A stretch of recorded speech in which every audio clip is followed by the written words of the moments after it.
168 correction और sentence number है 171। She is very kind enough to me. Kind adjective है, मेहरबान। वेरी काइंड बहुत ज़्यादा मेहरबान। अगर फिक्रा काइंड पे ख़त्म हो जाता, काइंड पे ख़त्म हो जाता तो वेरी लगता कि शी इज़ वेरी काइंड, वो मुझ पर बड़ी मेहरबान है। लेकिन जब काइंड के बाद इनफ लग जाए तो इसका मतलब है कि मज़ीद आगे फिक्रा मौजूद है। तो इनफ और वेरी इकट्ठे नहीं लग सकते। अगर इनफ आएगा तो वेरी नहीं आएगा, और वेरी आएगा तो इनफ नहीं आएगा। वेरी जो है वो भी एडवर्ब ऑफ क्वांटिटी है, और इनफ भी एडवर्ब ऑफ क्वांटिटी है, और वेरी भी एडवर्ब ऑफ क्वांटिटी है। जब इनफ लगेगा तो वेरी नहीं लगेगा, वेरी लगेगा तो इनफ नहीं लगेगा। लेकिन आगे जो है इनफ टू मी है, इनफ टू मी है। She is very kind enough to me, तो अब यहाँ इनफ नहीं लगेगा क्योंकि वेरी पहले आ चुका है। She is very kind to me, वो मुझ पर मेहरबान है, वो मुझ पर मेहरबान। वेरी जब आ जाए तो फिर इनफ लगाने की जरूरत नहीं पड़ेगी। He is enough kind to help me. He is enough kind to help me. अब जब इनफ लगता है तो ये हम, क्योंकि ये एडवर्ब है, एडवर्ब ऑफ क्वांटिटी है, तो ये एडजेक्टिव के बाद लगता है, काइंड के बाद लगेगा। He is kind enough to help me. He is kind enough to help me. वो इतनी मेहरबान है, वो इतना मेहरबान है कि मेरी मदद कर सके। अब बच्चों थोड़ा सवाल ये पैदा होता है कि हमें कैसे पता चलेगा कि यहाँ हमने इनफ लगाना है और यहाँ हमने वेरी लगाना है। अगर टू के बाद वब हो, टू के बाद वब हो तो फिर इनफ लगेंगे कि वो इतना मेहरबान है कि मेरी मदद कर सके। लेकिन जब काइंड इनफ टू मी पे फिक्र ख़त्म हो गया और वब नहीं है तो फिर वेरी लगेगा। ये बताना चाहता है कि मेहरबान है लेकिन बहुत ज़्यादा। दूसरे फिक्रे में क्या है कि वो इतना मेहरबान है कि मेरी मदद कर सके।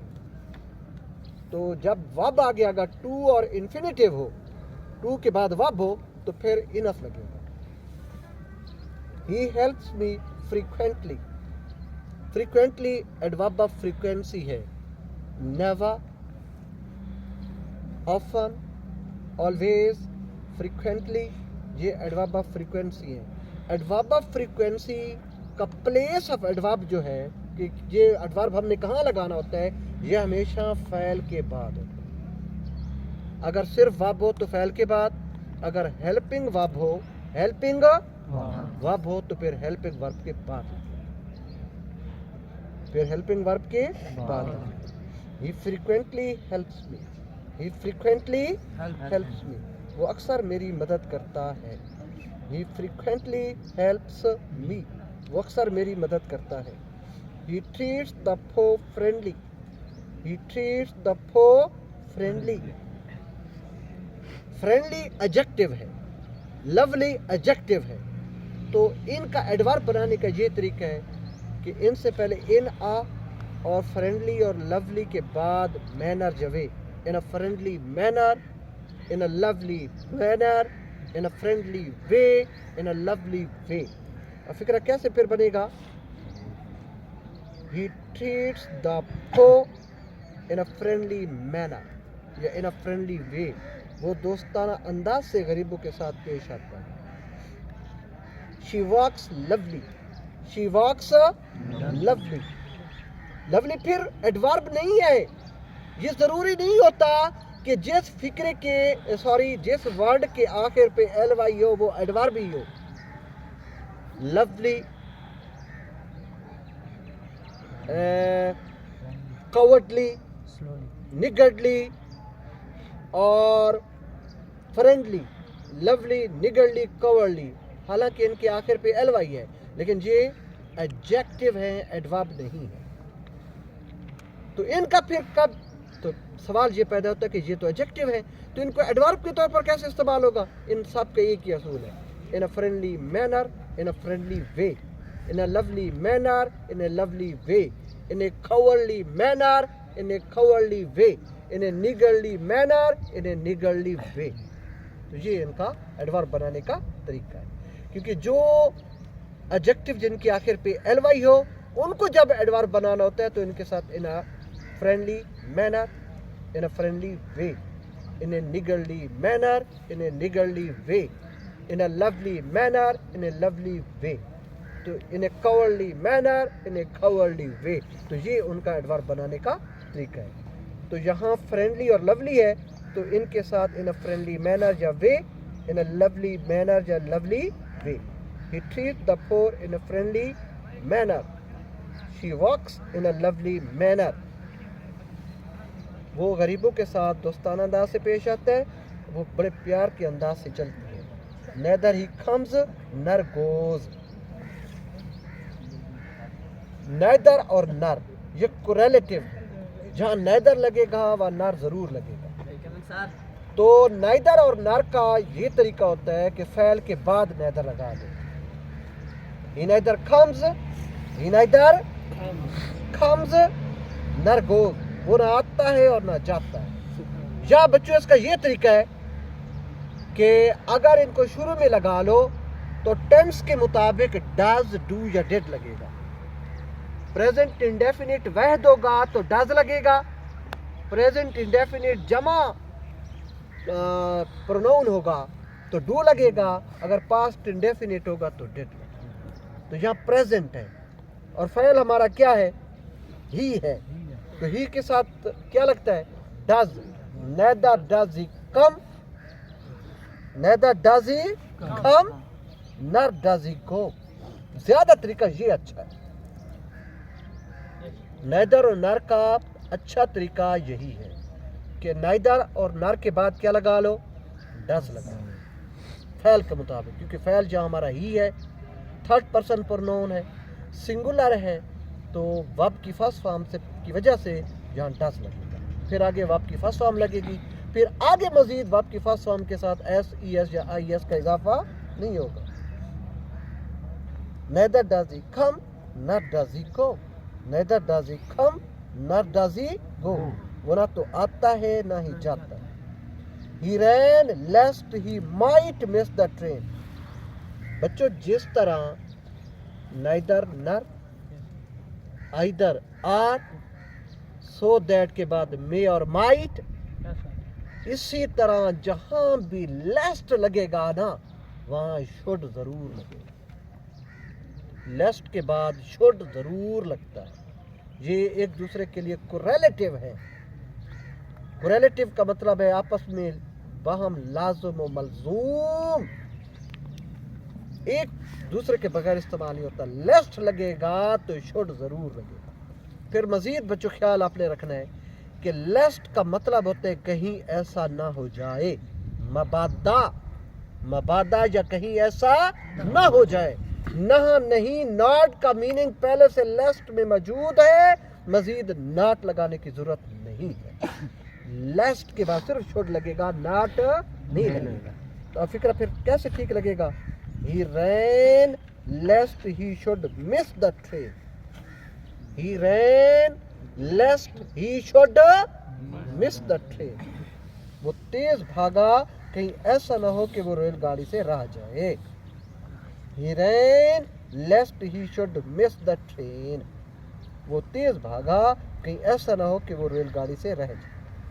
He is beautifully singing. He is beautifully singing. Beautifully जो है ये एडवर्ब ऑफ मैनर है। ब्यूटीफुली क्या है? मैनर। एडवर्ब ऑफ मैनर का असूल ये होता है कि ये हमेशा वर्ब के बाद लगता है, न कि फ़ेल के बाद लगता है। तो फिक्र फिर कैसे? He is singing beautifully. He is singing beautifully. वो खूबसूरती से गा रहा है। He is singing beautifully, beautifully आखिर पे लगेगा। क्यों? क्योंकि ये एडवर्ब ऑफ मैनर है।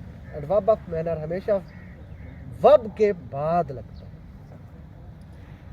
ये सिंगिंग ब्यूटीफुली, वो खूबसूरती से गा रहा है। She bought many sugar, SUGAR, sugar, चीनी। ये क्या है? एक होता है बच्चों काउंटेबल नाउन और एक होता है अनकाउंटेबल। ठीक है। शुगर इन क्वांटिटी होती है। क्या होती है? क्वांटिटी, मिकदार में होती है। और ये अनकाउंटेबल नाउन है, नाकाबिले शुमार इस समय। तो अनकाउंटेबल नाउन के साथ मैनी नहीं लगता, मच लगता है, क्योंकि चीनी मिकदार में है, मैनी तादाद के लिए इस्तेमाल होता है। तो शुगर चीनी मिकदार में है तो मिकदार के लिए मच लगता है। तो यहाँ मैनी शुगर नहीं होगा, क्योंकि शुगर तादाद में नहीं होती, शुगर मिकदार में होती है, क्वांटिटी में होती है, तो इसके साथ मच लगे। तो फिक्र कैसे ठीक होगा?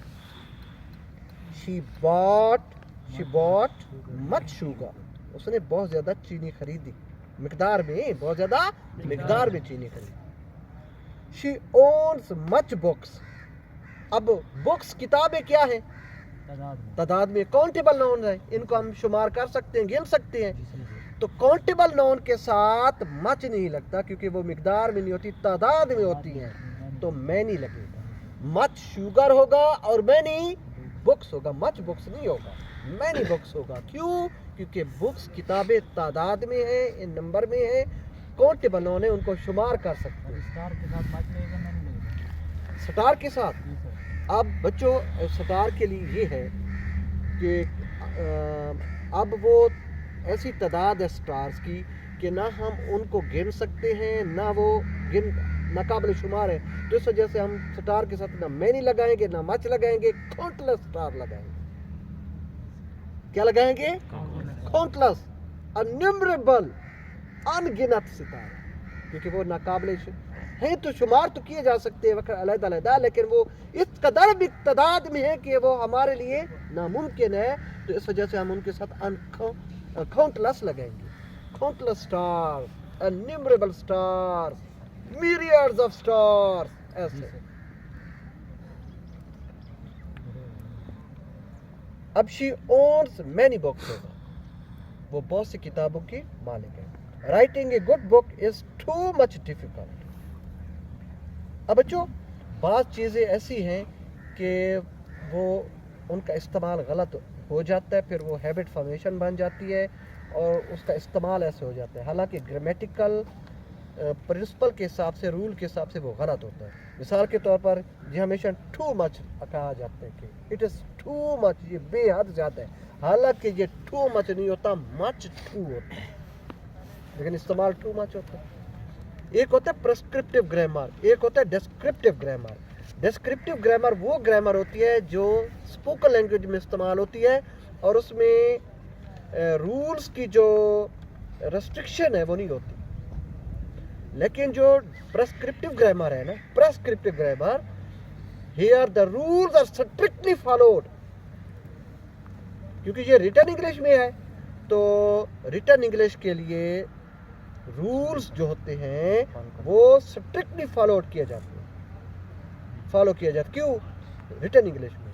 तो अब यहाँ रिटन इंग्लिश है, तो ये प्रेस्क्रिप्टिव ग्रामर के बाद के साथ मच टू होता है, टू मच नहीं होता। हालांकि ये बच्चों हमें अब और तरह से अजीबोगरीब लग रहा है ना, मच टू, क्योंकि हमारी जबान पे तो लगा हुआ है कि टू मच यार बहुत हो गई, हम नहीं कहते बहुत हो गई, इट इज टू मच, बहुत हो गई। टू मच नहीं होता, मच टू होता है, बेहद ज्यादा, मच टू। तो ये मच टू होगा। Writing a good book is much too difficult. किताब लिखना बेहद मुश्किल है। Do you sleep good? Do you sleep good? अब गुड क्यों गलत है? गुड है एडजेक्टिव, गुड है एडजेक्टिव। एडजेक्टिव हमेशा नाउन और प्रोनाउन के साथ लगता है। एडजेक्टिव की डेफिनेशन भी यही है कि एडजेक्टिव मॉडिफाइज नाउन और प्रोनाउन और अनदर एडजेक्टिव। और एडवर्ब की डेफिनेशन क्या होती है? Adverb modifies a verb, adjective वो अनदर एडवर्ब। तो यहाँ वर्ब है, स्लीप सोना, ये क्या है? वर्ब है। तो वर्ब के बाद एडजेक्टिव कभी भी नहीं लगता, क्या लगता है?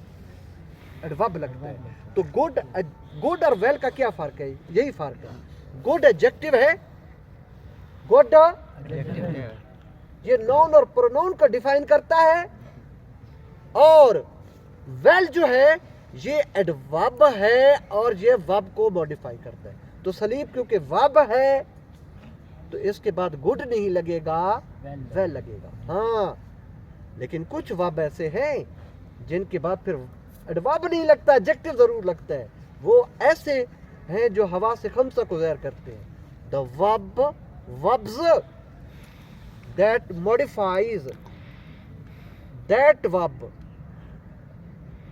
that present या represent या modify 5 senses, लुक देखना, टेस्ट चखना, स्मेल सूंघना, हेयर सुनना, फील महसूस करना, इन लोगों के बाद हमेशा एडजेक्टिव लगता है, एडवर्ब नहीं लगता। लेकिन बाकी जितने भी वर्ब्स है ना, वर्ब्स, उनके बाद एडवर्ब लगता है, ना कि एडजेक्टिव लगता है। तो अब यहाँ क्या लगेगा? एडवर्ब। तो गुड एडजेक्टिव है, तो फिर एडवर्ब क्या है? वेल। तो फिक्र कैसे बनेगा? Do you sleep well? Do you sleep well? क्या आप अच्छी तरह सोते हैं? क्या आपको अच्छी नींद आती है? अब ये गलत होगा कि do you sleep good, do you sleep well. तो ये था बच्चों